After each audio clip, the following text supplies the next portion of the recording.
Ang kwentong ito ay hango sa totoong buhay. Mula ito sa isa nating kabayan na itago na lang natin sa pangalang Arman. Walang eksaktong taon, probinsya ng Capiz.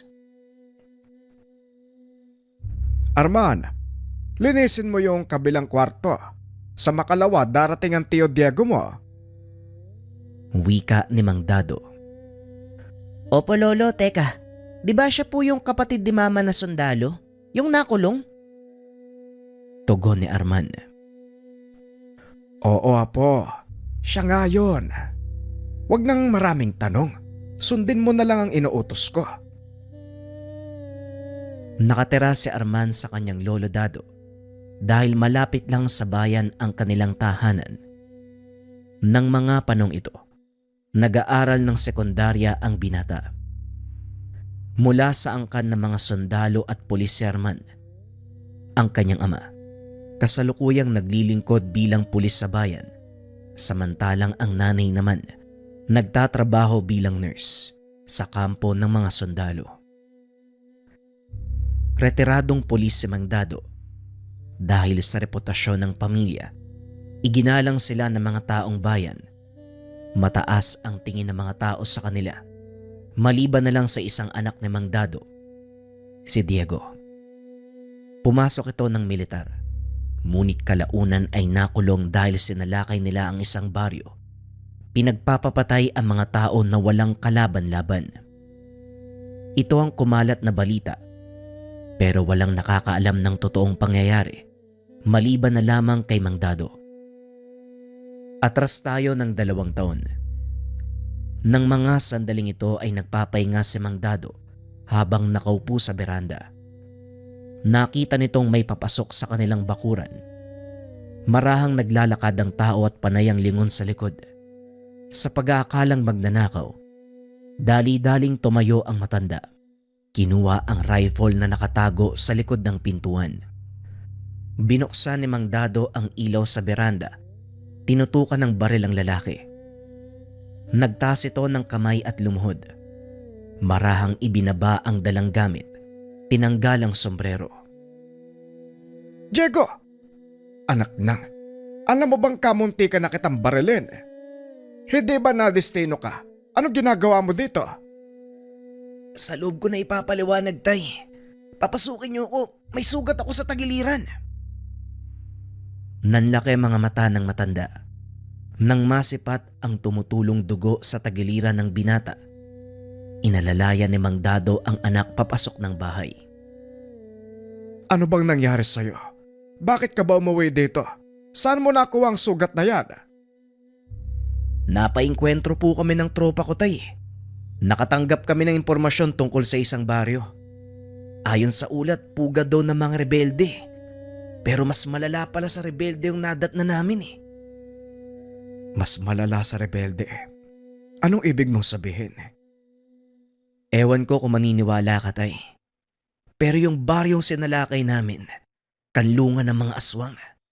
Naubos ang lahat ng kasamahan ko eh, maliban sa aming 2 ni Abner. Sa katunayan, siya ang nagligtas sa akin.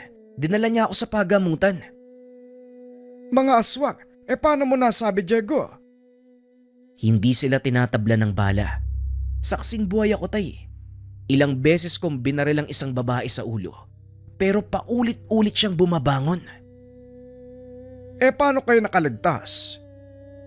Dahil kay Abner. May tangang mutya ang taong yun. Siya ang unang lumaban sa mga aswang. Sugatan din siya eh. Pero nagawa naming makaalis sa lugar. Hindi ko alam kung ano nangyari. Dahil bago siya madala sa ospital, nawala na ako ng malay. Nung una, ayoko pang maniwala sa kanya. Pero nung nakita ko kung paanong lapain ng isa sa mga taga-baryong kasama namin, doon na ako lubusang naniwala eh. Anong baryo ba ang tinutukoy mo? Saan banda? Gawing kanluran. Mga 1,200 yarda mula sa mismong kabisera ng bayan. Mabaging langit. Anong pumasok sa isip ng opisyal nyo? Bakit binigyan niya ng permiso ang pag-atake? Yun nga ang mali namin, tay. Dahil nang matanggap namin yung impormasyon, nasa patrolya kami ng tropa eh. Hindi na namin pinagbigay alam sa kampo ang ulat. Basta kaming sumugod eh. Dahil dito malamang, huli na ko tay. Eh bakit ikaw? Sino ba ang nagbigay ng utos? Ako ang platoon leader tay ng mga oras na yun. Kaya ako nagbaba ng utos sa mga kasama. Dinampot ni Mang Dado ang walis. Pinalo sa ulo ang binata. Kung hindi ka ba naman sandamukal ng gunggong, bakit hindi ka nakipag-ugnayan sa kampo?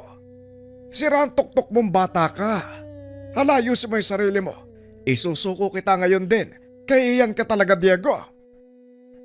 Si tatay naman sa dami ng ipapalo sa akin, walis pa talaga eh. Oo na po, ito na. Nga pala, iniwan ni Abner sa akin tong kwintas niya. Hindi ko alam kung ano to eh. Kwintas. Teka. Kahoy na Mutya. Mutya ang isang to ah. Nakakita na ako ng kagaya nito eh. Hindi ako maaaring magkamali. Mutya ng tugas ng narang binigay sa'yo ng kasama mo. Pero wag mong ibay ng usapan. Kailangan panagutan mo ang ginawa mong mali. Dinala ng matanda ang anak sa impila ng militar para isuko. Wala namang naging reklamo si Diego. Alam niyang mali din ang ginawang paglusob dahil hindi sinabi sa mga nakakataas. 3 taong pagkakakulong ang naging sentensya ng binata. Binigyan ito ng pagkakataong makabalik sa militar sa oras na mabuno ang sentensya. Ngunit iba ang nasa isip ni Diego ng mga oras na yun. Ngayong nakakulong ka na, pag-isipan mong mabuti ang mga kilos mo, Diego.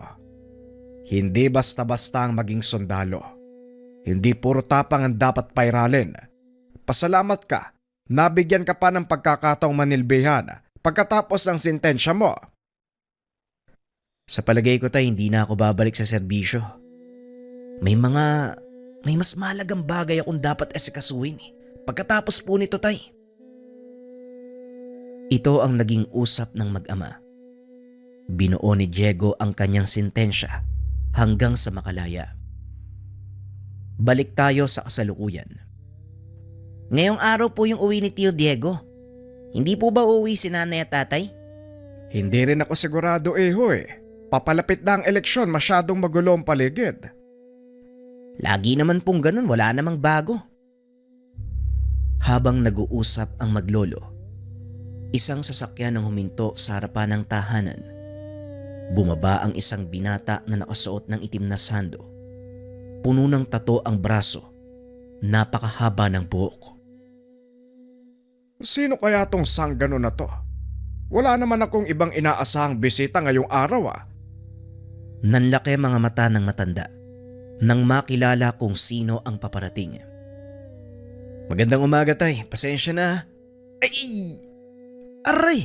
Ano ba naman yan tay? Bitawan nyo nga yung walis. Para akong bata sa ginagawa nyo eh. Eh paanong hindi ka gaganyanin? Tignan mo nga yung itsura mo, dati kang sundalo, Diego. Ngayon mukha kang sanggano. Pinangatawanan mo na nga ang hindi pagbalik sa serbisyo ah. Eh pasensya na po tay, buo na po yung isip ko eh. At saka, wala kasing matinong barbero sa loob. Eto mga tattoo ko, mamaya ko po ipapaliwanag sa inyo. Nga pala, may darating akong bisita. Ewan ko sa'yo, Diego. Hala, pumasok ka sa loob ng bahay. Eh, maligayang pagbabalik. Napangiti si Diego. Niyakap ang ama. Maraming salamat po tay. Teka, si Arman ba to? Ang laki mo na. Siguro marami kang babae ano?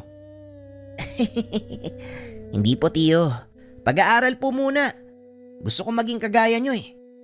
Seryoso? Gusto mo maging sanggano? Hindi po. Maging sundalo. Palabiro po pala kayo. Masanay ka na sa tsuhin mo. Kahit malaki ang katawan niyan, isip bata yan. Hindi naman po tay. Halika na Arman, pagkatapos kumain punta tayo sa ilog. Gusto kong maligo eh. Nakita mo na. Ay nako. Ay, sino nga pala yung bisita mo? Ay oo nga pala tay. Kung naaalala nyo si Abner, yung sinabi ko sa inyo noon. Ah oo, yung nagbigay ng mutya sa'yo. Nasa na nga pala yon? Nagkita kami sa kulungan eh. Sumuko din siya halos isang araw matapos akong hatulan. Sabay kaming nakalaya. Pero may aasikasuhin pa siya sa bayan eh. Kaya nauna akong umuwi. Ganun ba? Arman, pasensya na po ha. Pakilinis uli ng isa pang kwarto. Hindi mo naman kasi sinabi na may bisita ka eh. Wala pong problema, Lolo. Ako nang bahala doon. Sige na, Arman. Mamaya pagkatapos mo punta tayo sa ilog. Sige po, Tio Diego. Mabilis na umalis si Arman. Nang wala na doon ang binata, pinagpatuloy ng dalawa ang pag-uusap. Ano nang balak mo, Diego? Hindi ka na babalik sa militar. Anong gagawin mo? Balak naming balikan yung baryo, Tay. Malakas ang kutob ko. Buhay pa yung mga taga roon eh. Sira ulo ka talagang bata ka. Kamuntikan ka nang mamatay nung unang beses kayong sumugod. Ngayon uulitin mo na naman. Alam ko po yun, Tay, pero ngayon, hindi na ako mapapahamak. Nakikita niyo po yung mga tattoo sa katawan ko. Mga dasal yan. Pangproteksyon ng mga yan. Itinuro sa akin ni Abner kung paanong gagamitin yung mutya ng Nara. Ang totoo, matagal na din naming balak na salakayin ng baryong yun eh. Pero wala kaming sapat na puwersa at kaalaman. Sigurado ba kayo sa gagawin nyo? Pinag-aralan ni Abner ang baryo, Tay, bago siya sumuko. Nalaman niya ang kainaan ng mga nakatira doon eh. Marami nga sila, pero hindi nila kayang lumaban kapag tirik ang araw. At yun ang gagamitin naming pagkakataon. Siguraduhin mo lang na hindi malalagay sa kahihiyan ng pamilya natin, Diego. Alam mo kung paanong iningatan ng mga kapatid mo ang kanilang apelyido. Huwag kang mag-alala, Tay. Hindi malalaman ng publiko ang gagawin namin ni Abner. Pag-uusap ng dalawa. Lingid sa kalaman ng mga ito. Naririnig ni Arman ang kanilang pag-uusap. Nagkunwari ito na walang alam. Maya-maya ay may humintong sasakyan. Dali-daling pinagbuksan ni Arman ang kanilang panauhin. Nandito na pala si Abner, Tay. Buddy, tuloy ka. Nga pala tatay ko, dating kolonel. Napatingin si Mang Dado. Malahiganting lalaki ang nakatayo sa kanyang harapan. Matipuno ang katawan. May mga pilat sa muka. Narinig ko na po ang tungkol sa inyo. Ako nga pala si Abner. Tumuloy kayo. Pagpasensyahan mo na ha. Puro pandak ang nakatira sa bahay eh. Ingatan mo na lang ang Hindi na ituloy ng binata ang sasabihin. Biglang kumalabog ang kisame. Ay, naku, pasensya na po kayo. Hindi ko nakita ang ilaw. Hayaan nyo, ayusin ko na lang po mamaya. Hindi na. Huwag mo nang isipin yan, maupo ka. Sandali lang, kukuha ko ng kape. Maya-maya ay bumalik si Mang Dado. Inabot kay Abner ang isang tasa ng kape. Maraming salamat po. Nga pala, may ibang tao bang nakakaalam ng pag-uwi mo ngayon? Wala, buddy. Si tatay lang sa kayo mga kapatid ko. Mabuti naman. Hindi rin tayo magtatagal dito, buddy . Mga ilang araw lang. Sapat na siguro yun para makapaganda tayo. Naunawaan ko, buddy. Pasensya na tayo pero hindi kami magtatagal dito eh. Bakit ba kailangan yung gawin ang bagay na ito? Pwede nyo naman silang hayaan na lang. Hindi po, Manong. Salot ang mga aswang na yun. Marami na silang pinatay at hindi na po namin hahayaan na madagdagan pa mga biktima nila. Ipinaliwanag din ito ang dahilan kung bakit nila sinugod ang baryo nang hindi nagbibigay alam sa mga nakakataas. Ayon sa binata, humingi ng tulong sa kanila ang kapitan ng mismong baryo dahil unti-unting inuubos ng mga aswang ang alaga nilang hayop. Natakot ito na baka dumating sa punto na wala na silang makain. Mga tao naman ang kanilang pagdiskitahan. Kaya kami kumilos nang hindi nagsasabi. Kaso lang malaking pagkakamali ang ginawa ko. Marami sa mga kasama namin ang napahamak. At ito ang dahilan kung bakit namin sasalakayin ng baryo. Magagawa lang namin ni Abner ang bagay na yun kapag wala na kami sa militar. Delikado ang pakay nyo. Kung sakaling magtagumpay ang plano at mapatay nyo silang lahat, anong iisipin ng mga tao? Wala kang dapat alalahanin, Manong, dahil sekreto ang gagawin naming pagkilos. Hindi ko alam kung maniniwala ako. Pero kung yan ang sa tingin nyong tama, gawin nyo. Mag-iingat lang kayo. Matapos ang pag-uusap, tinupad ni Diego ang pangako sa pamangkin. Sinamahan niya ito sa ilog at naligo. Nang mga sandaling iyon ay kasama nila si Abner. Nagulat ang mga tao dahil noon lang nakita ang kaibigan ni Diego. Malahigante. Idagdag mo pa ang matipunong pangangatawan. Kahit sinong makasalubong ay siguradong matatakot. Payapa ang lugar niyo, Diego. Mas gugustuhin kong tumira sa ganitong lugar. Ito mismo ang dahilan kung bakit pinili kong sumama sa iyo, Abner. Ayokong umabot sa punto na manganib ang bayang ito dahil sa pakana ng mga aswang. Tama ang naging desisyon mo, Diego. Magtiwala ka lang sa gamit na binigay ko sa'yo, pati na rin sa mga dasal na nakaukit sa katawan mo. Pag-uusap ng dalawa. Matapos ang ilang araw ng pagpapahinga, nagpaalam na ang mga ito. Hindi na ako pipigil. Hindi na ituloy ng binata ang sasabihin. Biglang dumating ang kapatid ni Diego. Tatay, Diego! Mabuti naman naabutan ko kayo. Hindi kayo maniniwala sa sasabihin ko. Alam mo palang hindi kami maniniwala wag mo nang sabihin. Si tatay talaga puro biro Seryoso ako. Rumisponde ako sa isang patayan sa kabilang baryo. Isang pamilya ang walang awang pinagpapapatay. Anong hindi ka paniwala doon? Wakwak ho yung sikmura ng mga biktima Yung mga bata, halos wala nang lamang loob. May mga kagat sa ligang ilan sa kanila. Usap-usapan ng mga tao sa paligid, aswang daw po yung may gawa. Pulis ka, Mando. Naniniwala ka sa mga haka-haka. Paniwalaan mo ang resulta ng investigasyon. Alam ko po yun, Tay. Pero may mga bakas na nakita sa paligid Mga yabag ng paa mula sa malaking aso. Di nasagot na ang tanong mo. Pwedeng malaking aso ang lumapa sa mga yon. Tayong bakas. Kasing laki ng kamao ng tao. Nanlaki ang mga mata ni Mang Dado. Dali-daling pinunta nila Diego ang pinangyarihan ng krimen. Nakumpirma ni Abner na hindi pangkaraniwang hayop o tao ang may gawa nun. Walang duda, Diego. Aswang ang may gawa nito. Nandito na sila sa bayan nyo. Hindi malabong mangyari to, Abner. Ilang taon tayong nawala. Marahil nakabawi na sila ng lakas. O hindi kaya naman, sinundan nila tayo dito. Mukhang hindi na natin kailangan bumalik sa baryong yun, buddy. Halika, bumalik na tayo sa tahanan. Pag-uusap ng magkaibigan. Pagdating sa tahanan, naglagay ng mga pangontra si Abner sa bawat sulok. Nag-iwan din ito ng lana para malaman nila kung may paparating na aswang. Para saan ang lanang yan, Abner? Kukulo ang lana sa oras na may lumapit na aswang. Huwag kayong mag-alala. Balot ng proteksyon ng paligid ng tahanan. Hindi sila makakapasok. Tapos na ako sa paghahanda, Diego. Halika na. Saan kayo pupunta? Kami ang tutugi sa kanila, Tay.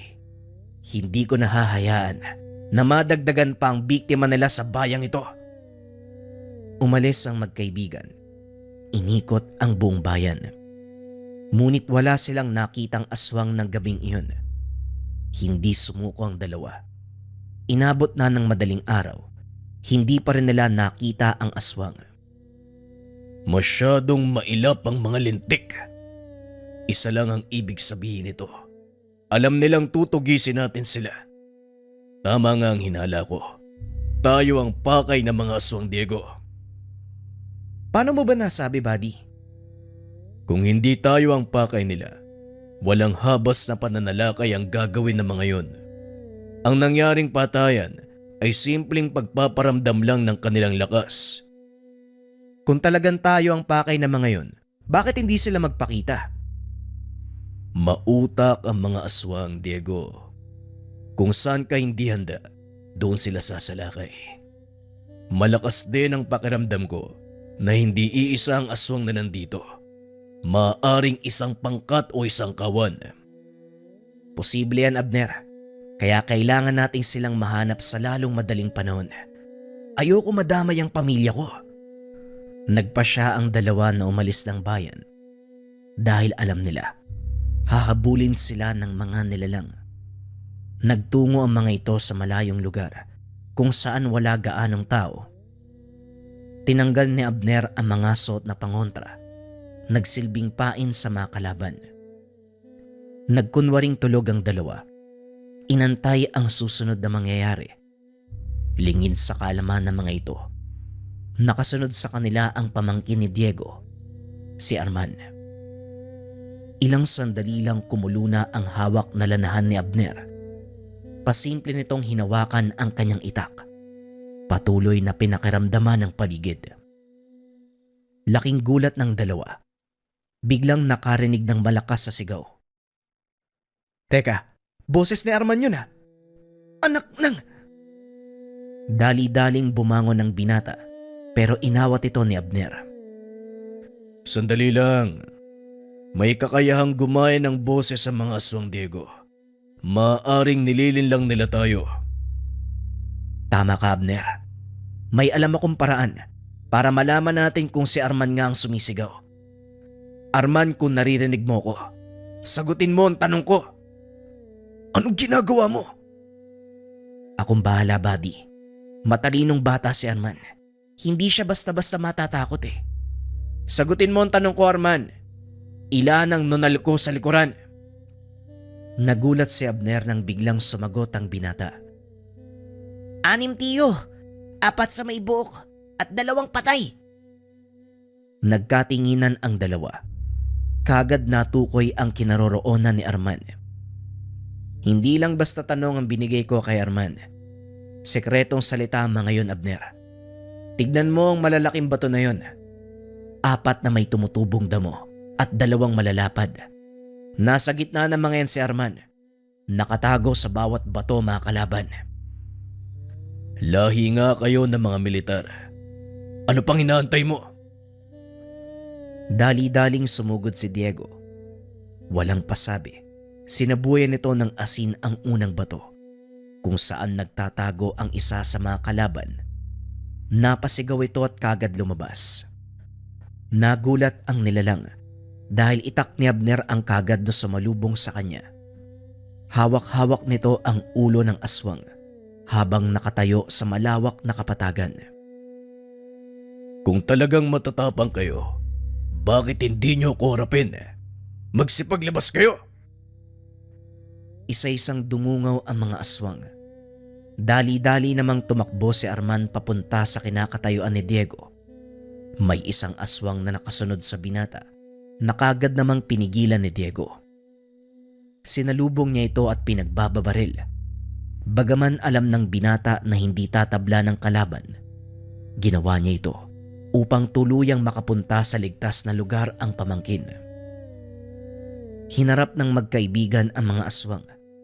Isinuot ni Abner ang kanyang mga pangontra at walang pagdadalawang isip na sumugod. Malalakas ang mga ito, ngunit dahil sa tangang gamit ng 2 magkaibigan, nagagawa nilang makipagsabayan ng atake. Nanonood lang si Arman ng mga sandaling iyon habang nakatago sa bato.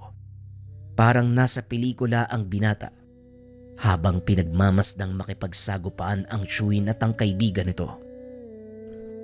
Binitawan ni Abner ang kanyang itak. Gamit ang purong lakas, hinawakan nito sa ulo ang isa sa mga aswang. Inihampas sa bato. Nadurog ang bungo ng nilalang sa sobrang lakas ng pagkakahampas ng Ginoo. Malahalimaw ang lakas na ipinapakita ni Abner. Hindi naman nagpatalo si Diego. Gamit ang mutya ng Nara, Walang pagdadalawang isip nitong sinalubong ang mga kalmot at kagat ng mga aswang. Nagtaka ang mga nilalang dahil hindi tumatalab sa binata ang kanilang matatalas na kuko. 6 bakal ang katawan ng binata. 6 laban sa 2 ang naging laban. Maliban sa 4 na unang nagpakita, may 2 pang nakatago sa kakahuyan. Ngunit hindi naging hadlang ang kakulangan sa bilang para talunin ng magkaibigan ang mga aswang. Hindi na rin nila binigyan ng pagkakataong makatakas ang mga nilalang. Dinampot ni Abner ang kanyang itak. Dinasalan ito. Pinugutan ng ulo ang mga kalaban. Kumuha ng langis si Diego. Ibinuhos sa katawan ng mga aswang sabay sindi. Nagliyab ang paligid hanggang sa tuluyang matupok ang mga patay na katawan ng kalaban. Siniguro ng 2. Walang matitirang palatandaan na naganap ang labanan. Matapos ang nakakapagod na sagupan, nagpahinga sandali ang 2. Lumapit naman si Arman dahil sa ginawa nitong pagsunod. Isang malutong na kutos ang binigay ng tiyuhin. Aray ko naman, tiyo. Ang sakit nun ah. Bagay lang yan sa matigas ang ulong kagaya mo. Pero mahusay ang ginawa mo ah. Pinaira lang presensya ng pag-iisip. Hindi mo hinayaang pangibabawan ka ng takot. Si Lolo Dado nagturo sa akin nun eh. Ang sabi niya sa oras ng panganib, manatiling kalmado dahil wala kang magagawang tama kapag nagpadala ka sa pagkataranta. Tama ka, pero bakit ka sumunod sa amin? Matagal ko na po kasing naririnig kay Lolo Dado ang tungkol sa inyo. Matapang daw po kayo, walang kinakatakutan. Aba syempre, gusto kong makita ng personal. Mali pa rin ang ginawa mo. Delikado, Arman. Sa susunod magpaalam ka. Teka sandali, akala ko ba pinangangaralan mo ang pamangkin mo? Ang dating sa akin parang kinukonsinti mo ba? Matigas ang ulo ng batang to, Abner. Kahit anong gawin mong pagpigil, hindi uubra. Halika na, umuwi na tayo. Laking pasasalamat ni Mang Dado dahil nakabalik ng ligtas ang magkaibigan. Kasama si Arman, kaso nga lang nakatikim ito ng pangaral sa matanda.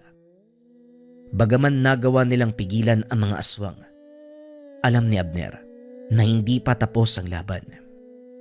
Hindi dito natatapos ang lahat, Diego. Kaya hindi ako titigil sa pagtugi sa kanila. Asahan mo ang tulong ko, buddy? Nandito lang ako. Alam mo kung saan ako hahanapin. Pag-uusap ng 2 bago tuluyang umalis si Abner. Hindi na muling bumalik sa serbisyo si Diego. Salip na masukan ito bilang bodyguard ng alkalde sa kanilang bayan. Sa paglipas ng taon, wala nang paramdam mula sa mga aswang. Hindi na rin bumalik si Abner. Si Arman ay pumasok sa PMA at kalaunan ay naging sundalo. Paano ba yan, Tio Diego? Mas mataas na ang ranggo ko sa'yo. Ay! Aray! Biglang kinutusan ni Diego ang pamangkin, kaya hindi na nito naituloy ang pagyayabang. Bagay lang sa'yo yan. Hindi porket tenyente ka na, aastaan mo ko ng ganyan. Pero binabati kita, Arman ha. Tandaan mo lang ang lahat ng itinuro ko sa'yo. Pairalin ng utak sa lahat ng bagay. Mag-isip muna, huwag tira ng tira. Makinig ka sa tiyuhin mo dahil yan ang malaki niyang pagkakamali. Maging mabuti kang sundalo na inaalala ang kaligtasan ng karamihan, hindi para sa pansarili lang. Naunawaan ko po, Lolo. Salamat po sa lahat ng mga payo ha. Sa'yo din po, Tio Diego. Pero mas mataas na ang ranggo ko sa'yo. Napapangiti na lang si Arman sa tuwing maaalala ang mga tagpong ito. Dahil matapos ang pagdiriwang, nagpaalam si Diego. Hindi na ito muling nakabalik. Walang nakakaalam kung saan nagpunta ang Ginoo. Gayunpaman, hindi malilimutan ni Arman ang lahat ng payo at turo nito. Maging ang engkwentro nila sa mga aswang. Lahat ng masasayang alaala sa tiyuhin at sa kaibigan nitong si Abner. Maraming taon nang lumipas, naging matagumpay na opisyal ang binata hanggang sa maitalaga bilang 21st Special Forces ng militar. Nang mga sandaling ito, nakaharap si Arman sa larawan ni Diego habang nakasuot ng bagong uniforme. Mabuti na lang at wala ka dito, Tiyo. Dahil kung hindi, makakatikim na naman ako ng kutos pag narinig mo yung sasabihin ko. Suot ko ngayon ang uniforme mo. Pero, nakasabit na ang simbolo ng isang batalyong commander. Nataasan na naman kita. Dade! Aray! Sino may gawa nun? Aba, bakit bayangal ka? Siguradong yan ang gagawin ng tiyuhin mo. Pero binabati kita, Arman. Tumulo ang luha ng binata. Naalala nito ang lahat ng hirap, pasakit na pinagdaanan para lang makuha ang posisyon. Kalakip sa mga luwang iyon, panghihinayang dahil wala sa tabi ang kanyang taong inidolo. Gayunpaman, nanatili sa puso ng binata ang lahat ng alaala nang minsan niyang makasama ang tiyuhing si Diego, ang taong nakipaglaban sa mga aswang. Gamit ang isang tangan, namut siya ng nara. Ang susunod na kwento, mga kabayan, ay mula sa dati nating istorya. Kung sakaling napakinggan na, pwedeng skip ang kwento. Ito ay tungkol sa kinakatakutan ng mga rebelde. Para ito sa mga kabayan natin na gustong magmarathon. Simulan na ang kwento.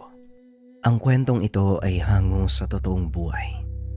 Mula ito sa kakilala ng pinsan ni JR na itago na lang natin sa pangalang Areneo. Taong 1975. La Castellana, Negros Occidental.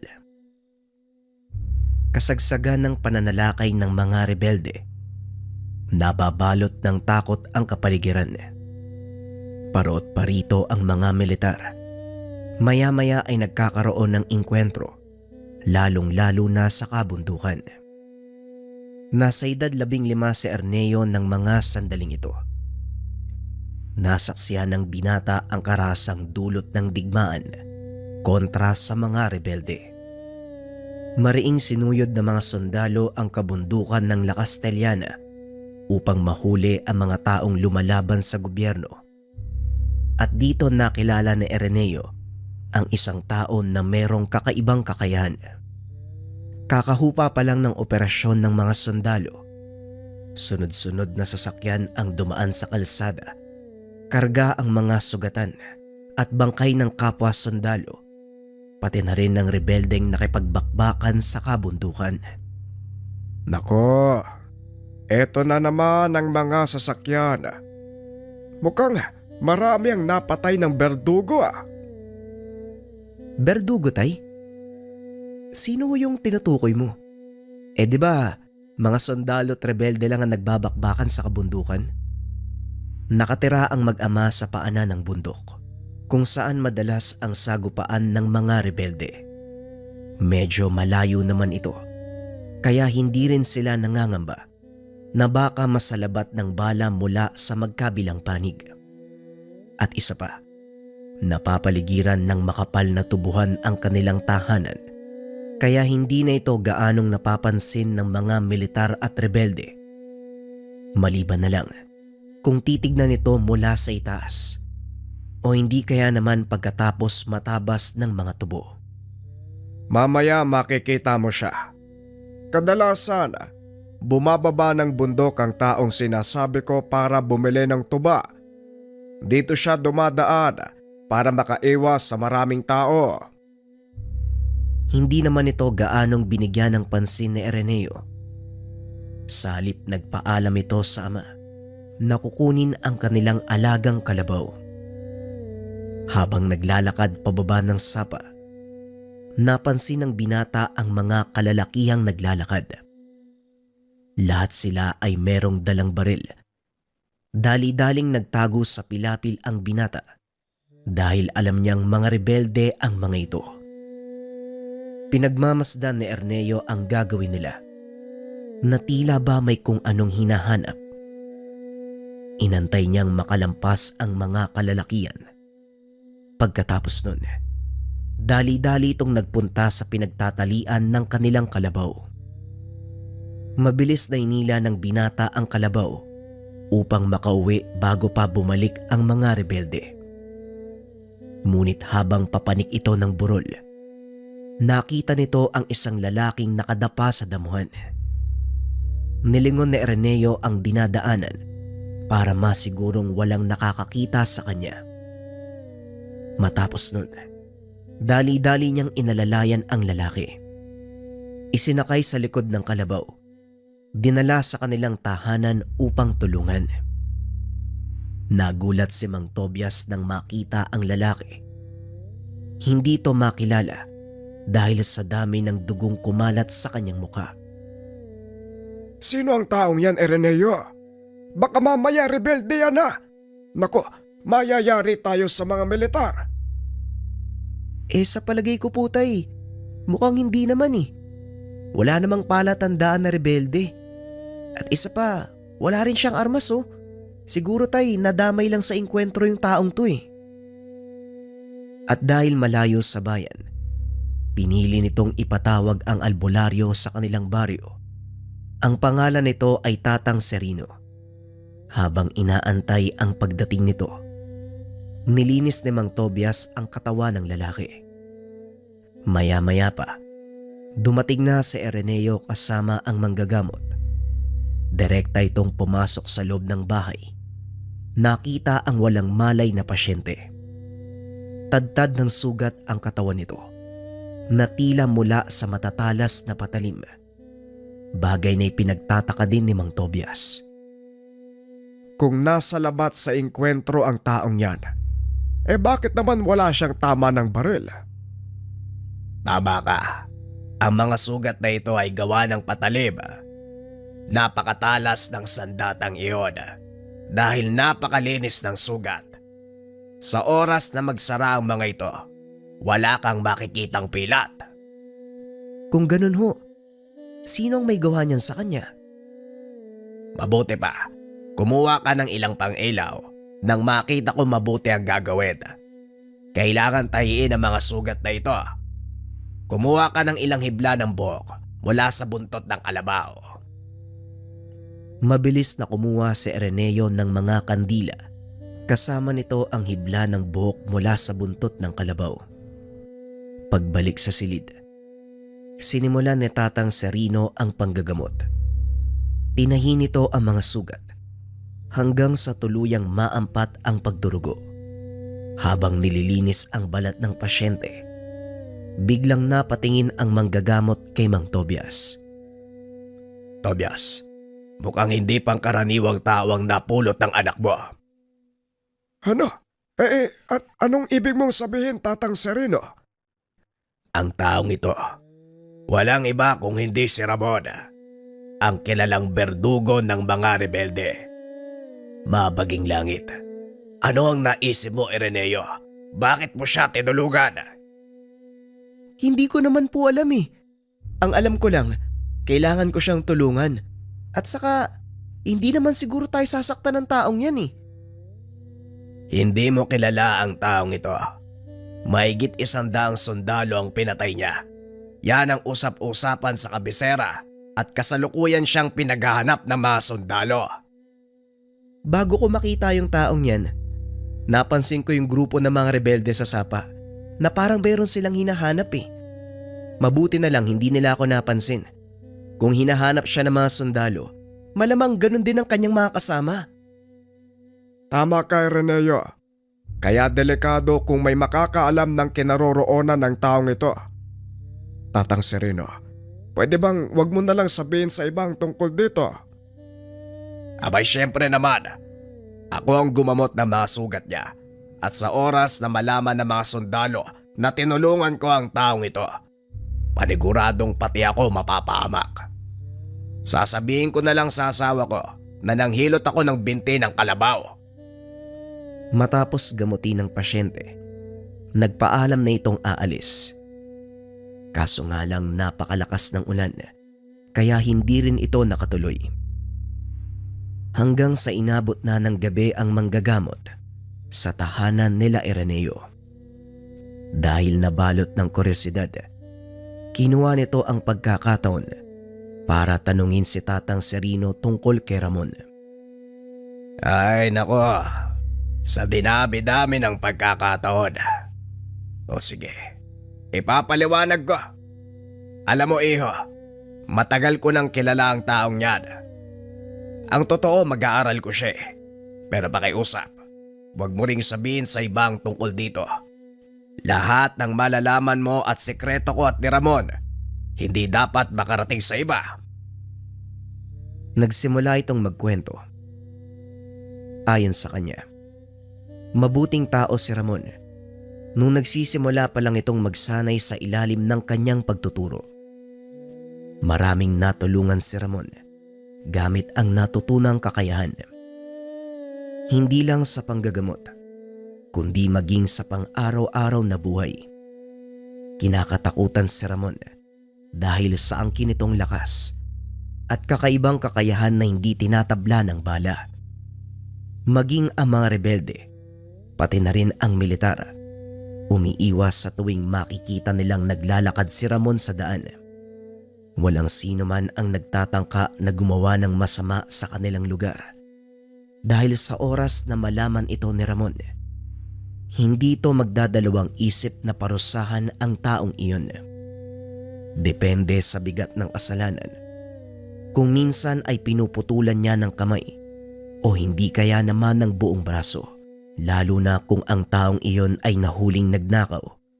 At kapag nakapatay naman, kamatayan din ang pinapataw niyang parusa. Hindi magawang pigilan ng mga otoridad si Ramon dahil maging sila, walang kalaban-laban sa taglay nitong kakayahan. Ilang beses nang tinambangan ng mga militar, ngunit walang nagagawa ang mga ito. Bagaman sugatan, hindi nila nagawang mahuli dahil sa taglay nitong bilis. Patanong ko lang po, Tatang, bakit naman siya pumanig sa mga rebelde? Sa palagay ko, hindi pumanig sa mga rebelde si Ramon. Ang totoo, walang nakakaalam na nandito pa siya sa baryo. Hindi ko alam kung sinong nakalaban niya. Siguradong higit na mas malakas kung ikukumpara sa kanya. Napuruan siya ng husto eh. Pero sa pagkakakilala ko kay Ramon, bukas lang, unti-unti nang hihilom ang sugat niya. Kaya mas makakabuti kung dito na ako magpapalipas ng gabi. Tila ang panahon at tadhana mismo ang nagdidikta kung ano dapat ang mangyari sa mga susunod na panahon. Sige po, maghahanda na lang din po kami ng hapunan. Matapos kumain ay naupo ang mga ito sa sala. Pinag-usapan ang posibleng mangyayari. Napagpasyan din ni Tatang Sereno na sabihin kay Mang Tobias ang katotohanan. Nagulat ang matanda at bagyang kinabahan, ngunit naging kampante ito nang sabihin ni Tatang Sereno na kahit papano ay nakikinig naman si Ramon sa kanya. Pero kahit na ganito, nagpapasalamat ako, Ireneo. Mabuti na lang at nakita mo si Ramon. Malamang patay na ang taong yan. Masyadong matigas ang ulo eh. Kung merong kakayahan siyang paghilumin ng sarili, sino ang nakalaban ng taong yan? At bakit siya napuruhan ng ganyan? Si Ramon lang ang makakasagot ng tanong na yan, Tobias. Antay natin siya magising. Ireneo, makakabuti siguro kung maghahanda ka ng lubid. Talian mo ang paa at kamay ni Ramon para na din sa kaligtasan nating lahat. Ano? Akala ko ba nakikinig sa'yo ang taong yan? Oy nako, Tatang Sereno ah. Parang pinagsisisihan ko na yung pagtulong ni Ireneo kay Ramon ah. Oo, nakikinig yan sa akin. Pero hindi ko siya kayang pigilan sa oras na magising siya. Nanatiling gising ang mga ito dahil unti-unti nang kumikilos si Ramon. At kagaya ng sinabi ni Tatang Sereno, kinabukasan ay nagkamalay na ito. Ramon, naririnig mo ba ako? Mabuti naman at nagising ka na. Ano, kumusta ang pakiramdam mo? Hindi na itinali ni Ireneo ang mga kamay at paa ni Ramon. Dahil kahit nagkamalay na, nangihina pa rin si Ramon. Tatang Sereno? Kayo po ba yan? Teka, nasaan ako? Nandito ka sa pamamahay ni Mang Tobias. Nakita ka ng kanyang anak na walang buhay sa gilid ng tubuhan. Halos patay ka na ng madatnan ko eh. Pasalamat ka. Malayo ang ospital sa baryong ito. Kung hindi, baka nasa pangalaga ka na ng mga otoridad. Ano ba ang nangyari, Ramon? At paano ka napuruan ng ganyan? Yung mga sundalo, may kasama silang aswang. At dahil hindi kinaya na makakasamaan ko ang puwersa ng kalaban, nagsipagtakbuhan sila. Naiwan ako nakikipagsagupan. Sa palagay ko sinadya nilang lahat para ipaligpit ako. Mga traitor. Kung ganon, ang nangyaring inkwentro sa kabundukan nung nakaraang araw ay para ipaligpit ka. Anong ibig mong sabihin? Anong aswang? Paanong nangyari ang bagay na yon? Mamaya mo na tanungin ang mag-aaral mo. Ang mabuti pa, iho. Humigop ka muna ng mainit na sabaw, Ramon, para tuluyang manumbalik ang lakas mo. Maraming salamat po sa inyo, Mang Tobias, at sa anak mo. Malaki ang utang na loob ko sa kanya. Pilit niyang itinatayo ang sarili. Huwag mong pilitin ang sarili mo, Ramon. Masyadong malalim ang sugat mo sa tiyan. Maaari itong bumuka. Ano ba ang gamit na sandata ng kalaban mo at nagawa ka niyang sugatan ng ganyan? Gaya nga po ng sinabi ko, Tatang. Aswang ho ang nakalaban ko. Meron siyang tangang mutya na bumasag sa kabal at kunat ko. Paanong nagkaroon ng aswang ang hanay ng mga militar? Hindi naman nagsasalita si Ireneo. Pinapakiramdaman niya si Ramon. Hindi kasapi ng militar ang aswang na yon. Sa palagay ko, kinontrata siya para ipangtapat sa akin. Kaya maraming salamat sa anak mo dahil nagawa ko pang mabuhay. At sa oras na magkita kami uli, sisiguraduhin ko, pupulutin niya ang bituka niya sa lupa. Nanatili ito sa tahanan nila Ireneo sa loob ng mahabang panahon. Bagaman magaling na ang sugat, pinayuhan ito ni Tatang Sereno na manatili muna sa lugar na iyon hanggat hindi pa humuhupa ang tensyon sa kabundukan. Tama ang Tatang Sereno mo, Ramon. Walang sino man ang maghihinalang nandito ka dahil wala namang pumupunta dito. Nga pala, mamaya lang ay uuwi na si Ireneo. Inutusan ko kasi siyang lumuwas ng bayan para magbenta ng mga alaga naming manok. Ay pagdating ng anak ko, siya na muna ang makakasama mo dito ha, sa loob ng ilang araw. Kailangan kong puntahan ng aming palayan sa kabilang baryo. Gagapasin na kasi at kailangan merong bantay doon. Pagsapit ng hapon ay dumating na si Ireneo. Kinausap ito ng ama tungkol sa pananatili ni Ramon. Ikaw na muna ang bahala sa panauhin natin ha. Tulungan mo siyang linisin ng mga sugat, lalong-lalo na sa likod ha. May hirapan siyang abutin ng mga yon. Sige ho, tay. Ako na ang bahala. Kinabukasan maagang umalis ang matanda. Habang nagsisibak ng kahoy, nagulat ang binata dahil dinampot ni Ramon ang isa pang palakol at tinulungan nito. Naku Ramon, hindi ka pa pwedeng gumawa ng mabigat na gawain. Sariwa pa yung ilan sa mga sugat mo, mamaya bumukas yan eh. Huwag mo kong alalahanin, bata. Magaling na ang mga sugat ko. At isa pa, nakakaburyong maupo lang sa loob ng bahay. Kaya pala, hindi ba ako nakakapagpasalamat sa pagligtas mo sa akin? Maraming salamat sa iyo ha. Kung hindi dahil sa ginawa mo, malamang pinagpepiesta na ako ng mga bulate. Naku wala ho yun Manong. Masaya ho ako at nanumbalik na ang lakas nyo. Pero maiba ako. Ano na yung susunod mong gagawin? Gaya ng sinabi ni Tatang, mananatili muna ako dito magpapalamig. Pagkatapos hahanapin ko yung aswang na yun, pupugutan ko yun ng ulo. Medyo nakakatakot ito kapag nagsasalita. Pero nararamdaman ni Araneo, mabuting tao si Ramon. Habang nagsisibak ng kahoy, napansin ng binata ang mga pilat sa katawan ni Ramon. Maliban sa mga bagong sugat, mas lalong nakaagaw ng atensyon ng binata ang mga tattoo ni Ramon sa katawan. Manong, pwede ko bang malaman kung ano yung mga tattoo na yan? Ito ba? Mga dasal yan. Si Tatang Serino naglagay nung nagsasanay pa lang ako. Mga pangproteksyon, pangkabal. Ito ang dahilan kung bakit hindi ako tinatabla ng bala. Ganun mo ba? Kung meron ka niyan, bakit ka nasugatan ng kalaban mo? Aswang ang nakalaban ko.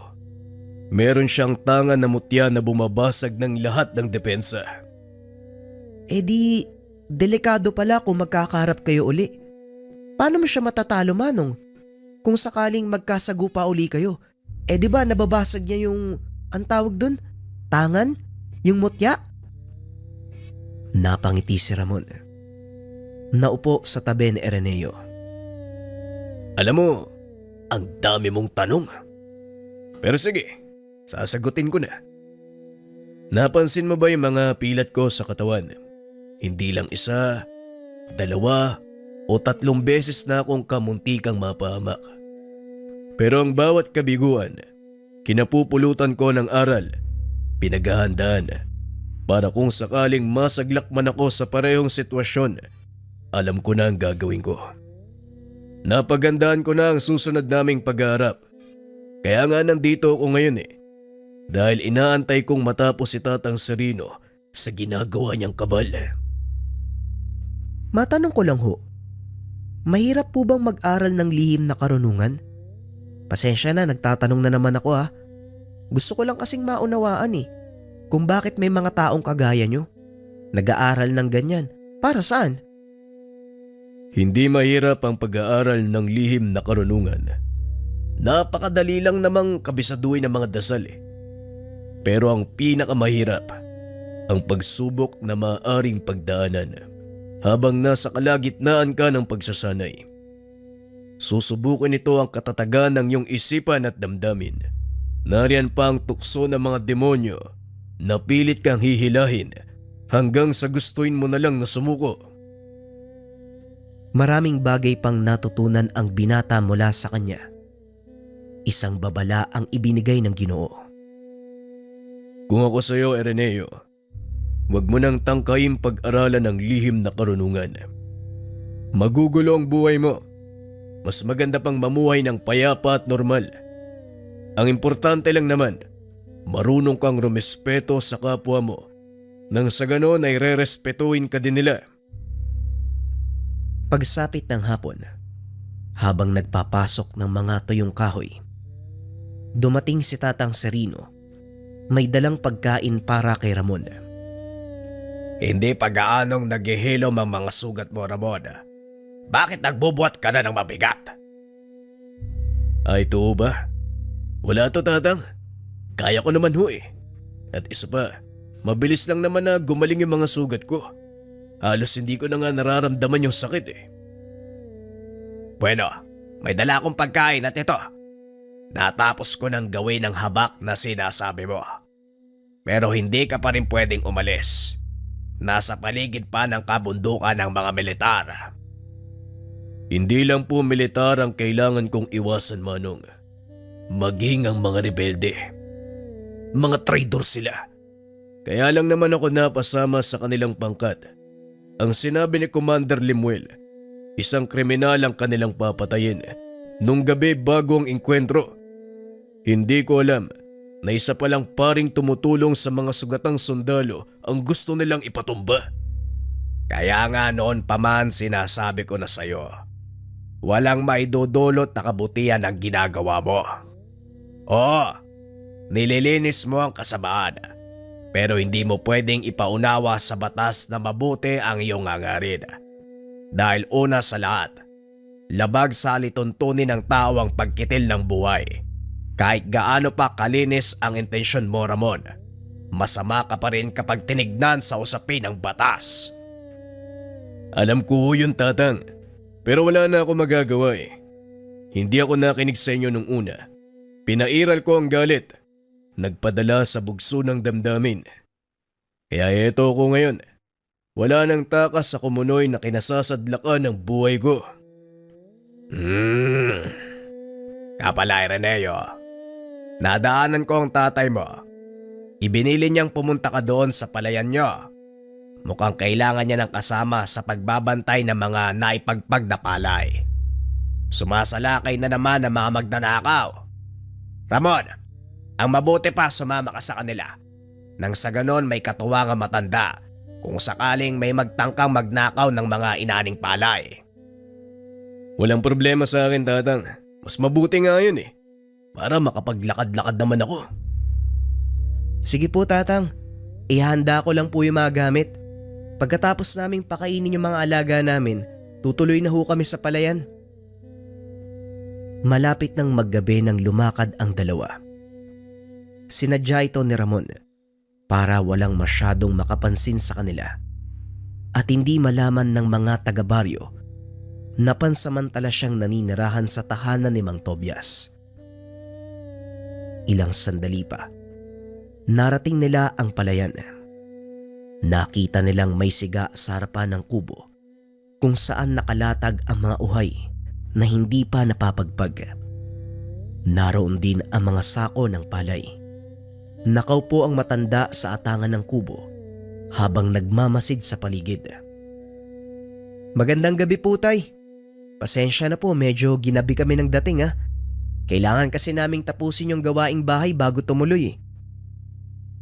Ayos lang, Ireneo. Mabuti naman at nandito ka rin, Ramon. O kumusta? Ano na ang lagay ng sugat mo? Maayos na po ang pakiramdam ko, Manong. Maraming salamat po sa inyo. Eto, nagdala kami ng makakain. At saka dumaan kami ni Ireneo sa kabesera para bumili ng 1 galon ng tuba. Pampainit ng katawan. Habang masayang nag-uusap ang mga ito, tila nawala sa isip ng mag-ama ang takot sa Ginoo. Sa kabila ng katotohanan, kaharap nila ng mga sandaling iyon ang kinakatakutang berdugo. Nagsalitan ang mga ito sa pagbabantay ng mga palay. Wala namang nangyaring kakaiba ng gabing iyon.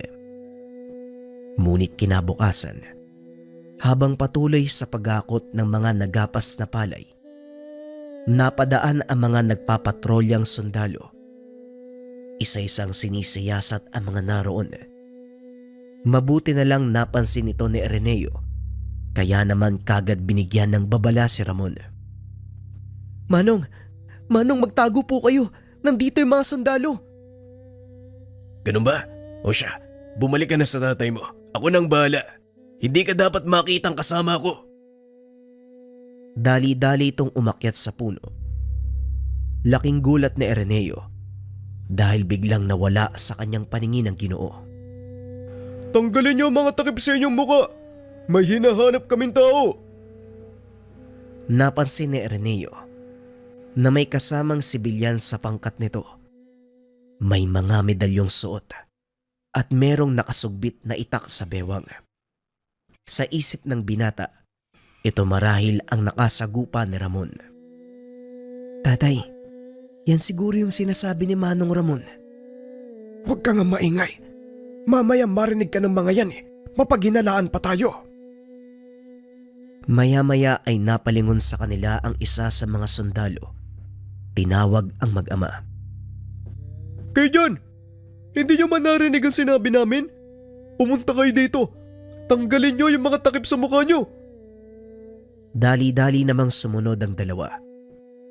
Pagkarating doon, nilapitan sila ng sibilyang kasama ng mga sundalo. Tinignan mula ulo hanggang paa si Ireneo. Inamoy ang binata na parang aso. Wala dito ang hinahanap natin. Ngunit patuloy itong nakatitig kay Ireneo Nakahinga ng maluwag ang mga ito. Nagpatuloy sa pagtatrabaho.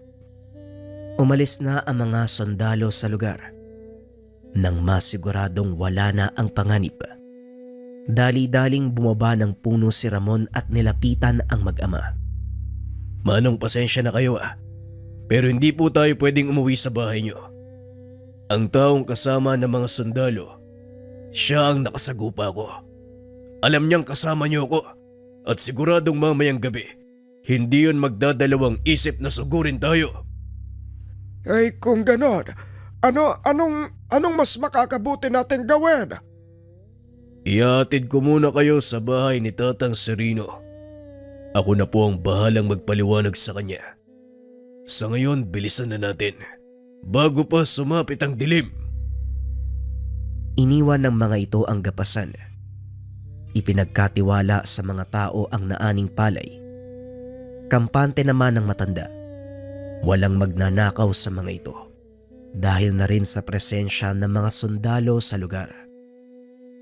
Pagdating sa tahanan ni Tatang Serino, ipinaliwanag ni Ramon ang nangyari. Pumayag naman ng manggagamot na pansamantalang manatili sina Ireneo sa tahanan nito. Mas mabuti ngang dumito na muna kayo, Tobias. Masyadong mapanganib kung uwi kayo sa bahay nyo. Siguradong alam na ito ng kalaban ni Ramon. Pero ikaw, anong binabalak mo? Ako ang haharap sa kanila. Maiwan kayong dalawa dito, Mang Tobias. At huwag kayong susunod sa bahay nyo. Doon ko sila kakatagpuin. Dalin mo ang itak na ito. Alam kong wala na mga sandata mo at ito na lang ang tanging naiwan. Habang inaabot kay Ramon ang isang ginunting. Salamat, Manong. Sapat na ang sandatang ito para malabanan ko ng harapan si Rizal. Matapos ang pag-uusap, kagad na itong lumakad. Lingid sa kaalaman ng lahat, sinundan ni Ireneo ang Ginoo pauwi ng kanilang tahanan. Hindi naman ito namalayan ni Ramon dahil nagmamadali siyang makarating sa lugar. Padilim na ng mga oras na yon at dahil walang tao sa tahanan, wala ring ilaw na nakasindi. Maraang naglakad si Ramon papasok ng bakuran. Naupo ito sa atangan ng tahanan. Nagmasid naman sa malayo sa Ireneo dahil gusto nitong makita ang labanan sa pagitan ng aswang at ng bertugo. Ilang oras ang nakalipas, ngunit wala pa ring dumadating na kalaban. Halos makaiglip na si Ireneo sa kinaupuan. Tadtad na din ang kagat ng lamok ang braso at binti. Ngunit hindi siya pwedeng gumawa ng ingay dahil malalaman ni Ramon na naroon siya sa lugar. Sa kasamaang palad, habang nagmamasid, isang lalaki ang biglang naupo sa tabi ng binata at nagsalita. Alam mo bang masama ang nakikiusyoso? Yan ang problema sa inyong mga kabataan. Mahilig kayong sumuway sa bilin sa inyo. Ayan tuloy, napapahama kayo. Hinawakan nito si Ireneo sa braso. Binitbit papunta kay Ramon. Napatayo naman ang Ginoo nang makita ang binatang kasama ni Rizal. Ireneo, anong ginagawa mo dito? Hindi ba sinabi kong huwag kang susunod? Rizal, bitawan mo si Ireneo. Wala siyang kinalaman dito.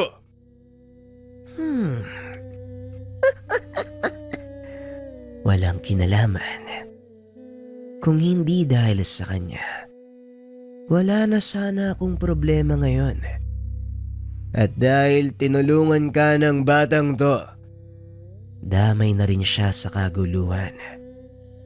Ikaw ang may kasalanan kung bakit siya mamamatay. Ako ang kalaban mo, Rizal. Kaya ako ang harapin mo.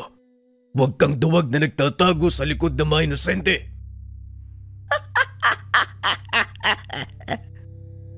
Ako pa ngayon ang duwag. Matapos mong patayin ang kapatid ko, wala silang kalaban-laban, Ramon. Inihagis ito sa sulok si Araneo. Hinarap niya si Ramon. Binunot ng Ginoo ang kanyang sandata. Naglakad papunta sa kalaban. Walang pagdadalawang isip na sumugod si Rizal. Kitang-kita ni Araneo ang matalas nitong kuko at ang nagliliwanag na mata ng kalaban. Hindi ito makapaniwalang nasa harapan niya ang isang totoong aswang. Patuloy na pinapanood ng binata ang laban. Nasaksihan nito kung paanong kumilos si Ramon. Ayos ah. Sa nakikita ko, mukhang nanumbalik na ang kapangyarihan ng kabal mo. Pero ang tanong, hanggang saan ang itatagal niyan? Hindi na ito kagaya ng nauna. Sapat na ang taglay na bisa ng kabal na ito upang matalo ka.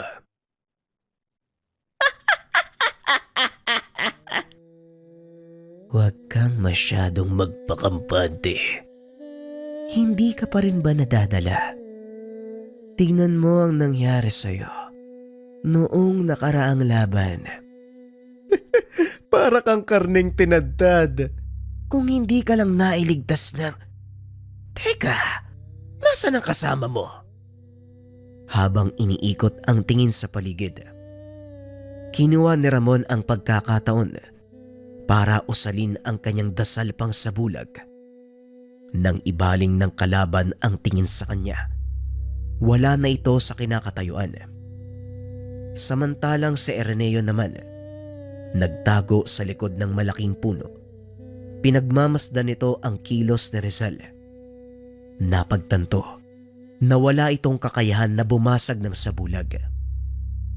Maya-maya pa ay napasigaw ito. Bumulwak ang dugo mula sa likuran.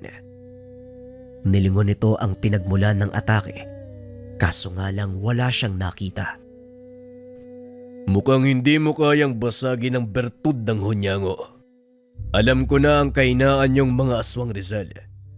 Sa inabahaba ng panahong nakalaban ko ang mga kalahi mo, pinag-aralan ko ang bawat detalye ng lakas at kahinaan niyo. Kaya saan mong pagkatapos nito, isusunod ko naman ang mga natitira mong kalahi. Hindi pa rin malaman ni Rizal kung saan nanggagaling ang boses, hanggang sa muling sumalakay si Ramon. Sa pagkakataong iyon, isang hiwa sa dibdib naman ang ibinigay ng Ginoo, dahilan para mapalood si Rizal at tuluyang manghina. Walang iya ka. Anong ginawa mo sa katawan ko? Bakit hindi ako makgalaw? Ang ginunting na ito ay itinubog sa dugo ng babaeng usa. Alam kong lason para sa inyo. Unti-unti nitong pahihinain ang pisikal mong lakas hanggang sa tuluyang maparalisa ang lamang loob mo. Dahan-dahang hihinto ang tibok ng puso mo na parang may kung anong pumipiga. Wala ring hangin na papasok sa baga mo. Unti-unti itong mamamatay. Kasabay nun, ang pagsabog ng mga ugat sa utak mo dahil hindi na nakakababa ang dugo mula sa ulo mo. Maya-maya pa, lumabas na ang dugo sa ilong, tenga, pati na rin sa mga mata. Bigla na lang itong natumba. Hinawakan ng Ginoo ang buhok ni Rizal at dahan-dahan itong itinaas. Alam kong buhay ka pa, Rizal. May mga huling habilin ka ba? Sabihin mo na nang may parating ko sa mga kaanak mo sa oras na makaharap ko sila. Walang iya ka. Oo, natalo mo ako ngayon. Pero wag kang magpapakampante.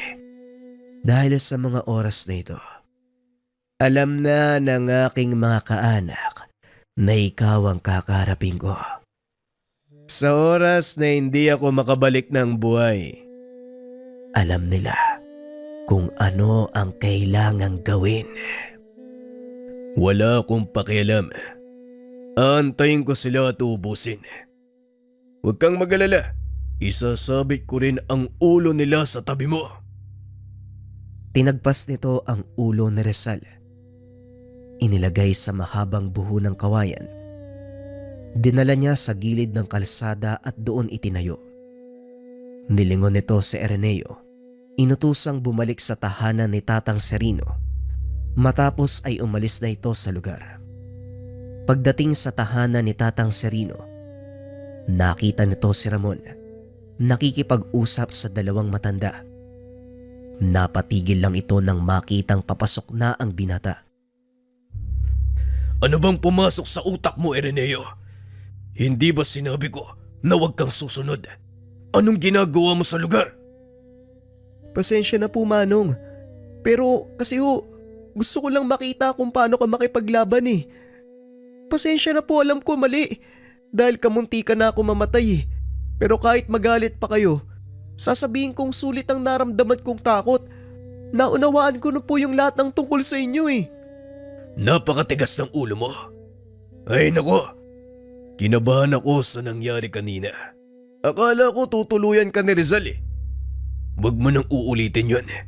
Sa susunod na sasama ka, magsabi ka. Nagulat si Araneo sa sinabi nito. Nako Ramon, wag mong pinapalaki ang ulo ng binatang yan. Pareho kayong mapapahamak. Ano magsabi ka? Alam ni Araneo ang mangyayari at nasa kanya kung uulitin pa rin niya ang bagay na yun o hindi. May sariling pagpapasya ang binatang ito at alam kong kaya niyang panindigan ang anumang gagawin niya. Napailing na lang si Tatang Serino. Hindi naman makapagsalita si Mang Tobias. O Tobias, anong nangyari sa'yo?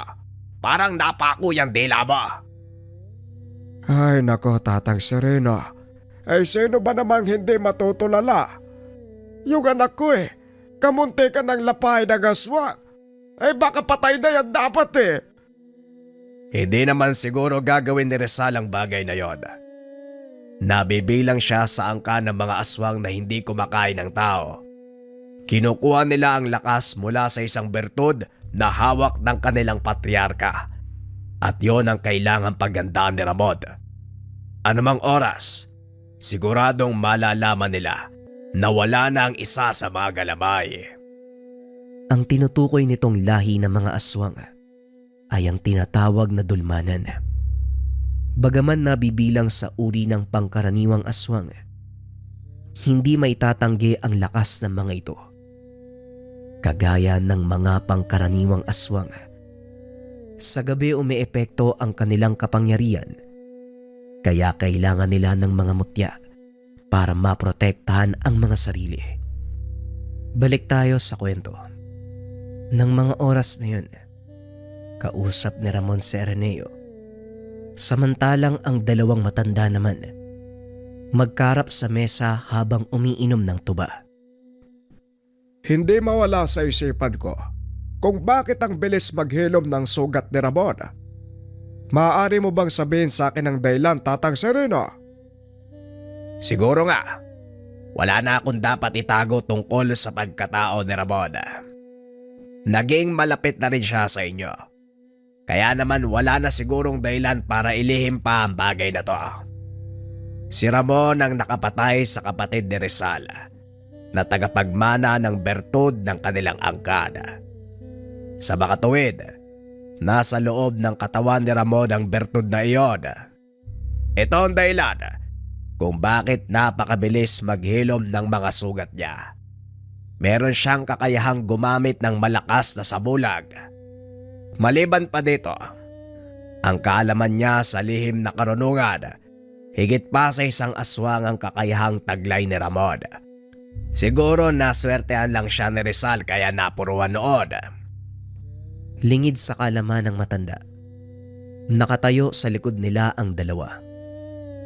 Umaga nang mangyari ang pagsalakay nila Tatang, kaya hindi gumana ang bertud. Masyado ding malalim ang sugat ko at marami ng dugo ang nawala, kaya hindi na ako nakapag-usal ng mga dasal. Nagulat si Tatang Serino nang marinig ang boses ni Ramon. Humingi ito ng paumanhin dahil sa sinabi nito kay Mang Tobias ang kanyang sikreto. Wala kang dapat ipag-alala, Ramon. Ligtas sa amin ang sekreto mo. O siya, maupo ka na at saluhan mo kami. Masasayang lang ang tubang ito kapag pinaabot pa natin ang umaga. Kinabukasan, nagpaalam na babalik sa kanilang tahanan sila Araneo. Ngunit pinigilan ito ni Tatang Serino. Tobias, alam kong nag-aalala ka sa mga alaga mong hayop. Pero isipin mo ang kaligtasan niyong mag-ama. Maaaring doon sumalakay ang mga kalahi ni Rizal at siguradong madadamay kayo. Huwag po kayong mag-alala, Tatang. Sasamahan ko sila. Ako po ang bahala. Mabuti naman kung ganon, Ramon. Tamang-tama, luluwas din ako ng bayan para puntahan ang anak ko. Sige na, humayo na kayo bago paabutan ng dileba. Habang nasa daan, napansin ni Araneo na wala na ang inilagay na ulo ni Rizal. Kinuha na siguro ng mga taga-baryo yung ulo ni Rizal. Wala na kasi sa pinaglagyan mo, Manong eh. Napalingon si Ramon sa lugar kung saan inilagay ang ulo. Malamang ganun na nga ang nangyari. Pero may suspetsya ako na hindi mga taga-baryo ang gumawa nun. Malalaman natin mamaya pagdating sa bahay nyo. Naalala ni Araneo na hindi nila inilibing ang katawan ni Rizal, kaya maaaring naiwan itong nabubulok sa loob ng bakuran. Wala ring makakapansin noon dahil wala ring dumadaan sa kanilang lugar. Maliban na lang kung sasadyain silang puntahan ng mga tao. Nanlaki ang mga mata ni Araneo nang mapansing wala na ang katawan ni Rizal. Ni isang bakas, wala nang naiwan sa lugar. Saan napunta yun? Di ba dito lang natin iniwan? Oo, tama ka. Nandito lang yon at kung nawala na ang ulo ni Rizal, malamang kinuha ito ng kanyang mga kaanak. Pumasok kayo sa tahanan. Huwag kayong lalabas kahit ano mangyari. Pagpasok ni Mang Tobias sa loob ng tahanan, nagtanggal ng kasuotan si Ramon. Naupo ito sa lupa at itinarak ang kanyang ginunting. Nagsimulang mag-usal ng mga dasal. Inihaplos nito ang palad sa lupa. Ipinahid sa katawan ang kumapit na putik. Nanlaki ang mga mata ni Araneo dahil nakita nitong bagyang nagbago ang mukha ni Ramon. Tila mas tumalas ang titig nito at ang mga angil ay bagyang humaba. Alam kong nandyan lang kayo sa paligid. Bakit hindi kayo maglabasan para matapos na ang gulong ito? Matapos ay naglabasan ang ilang figura ng tao sa tubuan. Sa tansya ni Araneo, nasa 10 katao ang mga ito. Naku, naloko na. Napakaraming kalaban ni Ramon. Paano siyang mananalo niyan? Magtiwala lang po kayo sa kanya, tay. Narinig mo naman siguro yung sinabi ni Tatang Serino, di ba? Muling ibinaling ang tingin kay Ramon. Unti-unting lumalapit ang pangkat sa kinakatayuan nito, hanggang sa tuluyang lumantad ang mga itsura. Sa wakas, nagkita din tayo. Ilang kalahi ko na ba ang napatay mo? Hindi ko na mabilang. Sa palagay ko ngayon, parang madadagdagan pa eh. Masyado ka mayabang. Hindi mo ba nakikita? 10 laban sa isa. Sa palagay mo mananalo ka? Hindi usapin ang bilang dito. Kung hindi ang kakayahan niyong makipaglaban. Maya-maya ay naglaho ito sa paningin ng kalaban. Maging sina Araneo, hindi alam kung saan ito napunta. Isa-isang bumagsak ang mga kasamahan ng lalaki. Napasigaw ito sa sobrang galit. Lumabas ka! Lumaban ka ng patas! Ang lakas ng loob mong gamitin sa amin ang bertud ng aming ama! Hindi sumasagot si Ramon. Patuloy na nagbabagsakan ang mga kasamahan ni Abong hanggang sa iilan na lang ang natira. Mula sa 10, naging 3 na lang kayo. Ngayon sabihin mo sa akin, Abong, may kabuluhan pa ba ang bilang nyo? Ngunit hindi pa rin ito nakikita ni Abong. Harapin mo ko. Pagbayaran mo ang mga kasalanang ginawa mo. Matapos ay bumagsak na ang 2 pa nitong mga kasama. Bumubulwak ang dugo sa leg ng mga ito mula sa matalas na sandata ni Ramon. Nakatayo na ang Ginoo sa harapan ng kalaban. Tinitigan niya ito ng harapan. Walang reaksyon sa kanyang muka. Ngayon, tayong 2 na lang ang natitira. Gusto mong pagbayaran ko ang pagkamatay na mga kauri mo? O sige, subukan mo. Sumugod si Abong. Isang malakas sa suntok sa sikmura ang ibinigay ng Ginoo. Isinilid sa talukab ang hawak na sandata. Nilabanan si Abong gamit ang kanyang kamao. Tuloy-tuloy ang pag-atake ng kalaban. Ngunit hindi ito magawang sugatan ni Ramon. Anong ginawa mo?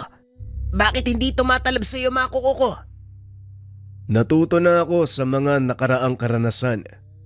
Salamat kay Rizal dahil ibinunyag niya ang sekreto ng kakayahan niyo nung araw na magkasagupaan kami.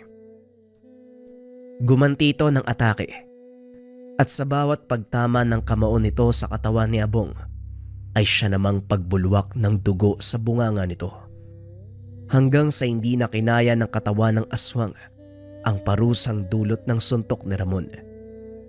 Napaload na lang ito sa lupa habang patuloy na sumusuka ng dugo. Hanggang dito na lang ang panggugulo niyo. Siguro naman sapat na ang perwisyong dinulot niyo sa pagitan ng rebelde at mga sundalo. Salamat sa inyo. Maraming tao ang nadamay. Hindi ba yon ang gusto ng pamahalaan? Ang magkaroon ng digmaan nang sa ganon magkapera sila mula sa inaangkat na sandata. Sinusunod lang namin yung utos, Ramon. Pero wala kaming pinagsisisiyan doon. Kayong mga tao mismo ang naglalagay sa sarili nyo sa kapamakan dahil sakim kayo sa pera. Ginamit niyo naman ang kahinaan naming mga tao upang maggasik ng kaguluhan. Pasensya na. Pero hanggang dito ka na lang, Abong. Grabe na ang ginawa niyong perwisyo. Hinawakan ni Ramon ang leg ni Abong. Binunot ang sandata. Sabay tarak sa katawan nito. Napangiti si Abong habang marahang binubunot ng Ginoo ang kanyang sandata. Sa wakas, tapos na ang paghihirap. Ito ang huling katagang narinig ni Ireneo mula kay Abong bago ito tuluyang pugutan ni Ramon. Sa pagkakataong iyon, hindi na inilagay ng Ginoo ang ulo ng mga aswang sa buho. Sa halip inilibing niya ang mga ito sa gitna ng kagubatan. Matapos ang kaganapan, nagpaalam si Ramon na aalis. Bagaman labag sa kalooban ni Ireneo, wala na itong magagawa dahil hindi naman ito ang buhay na nakagisnan at nakasanayan ng kaibigan. Huwag kang mag-alala. Patuloy pa rin akong bibisita dito. Basta huwag ka lang magiging sanhi ng kaguluhan. Wala kang magiging problema sa akin, Ireneo. Siguraduhin mo lang nadadalaw ka ha? Kung hindi, araw-araw akong iinom. Tapos magwawala ako sa baryo para magpakita ka. Bahala ka sa buhay mo. Tignan natin kung sinong magiging kahiyahiya. Pero seryoso, Manong. Wag mo sana kaming kalimutan ha. Nandito lang ang tahanan namin, palaging bukas para sa'yo. Maraming salamat, Ireneo. Malaki ang utang na loob ko sa inyong mag-ama at habang buhay ko itong tatanawin. Matapos ang pag-uusap na yun, hindi na muling nagpakita si Ramon sa baryo. May ilang nakapagsabing napatay ito sa engkwentro. May ilan ding nagsasabi nakita itong pagala-gala sa syudad ng Bacolod. Walang tiyak na impormasyon tungkol sa totoong nangyari kay Ramon. Ngunit para kay Ireneo, mananatiling buhay ang alaala ng kaibigan, lalo na ang mga aral na iniwan nito sa kanya. Sa kasalukuyan, naninirahan na si Ireneo sa Maynila kasama ang kanyang pamilya. Paminsan-minsan, umuwi ito sa La Castellana upang bisitahin ang puntod ni Mang Tobias at Tatang Serino. Sa tuwing nagpupunta siya sa lugar, hindi maiwasan ni Ireneo na maalala ang kaganapan ng mga panahong nakasama niya si Ramon, ang isang tao na kinakatakutan ng mga rebelde, sundalo, maging ng mga aswang.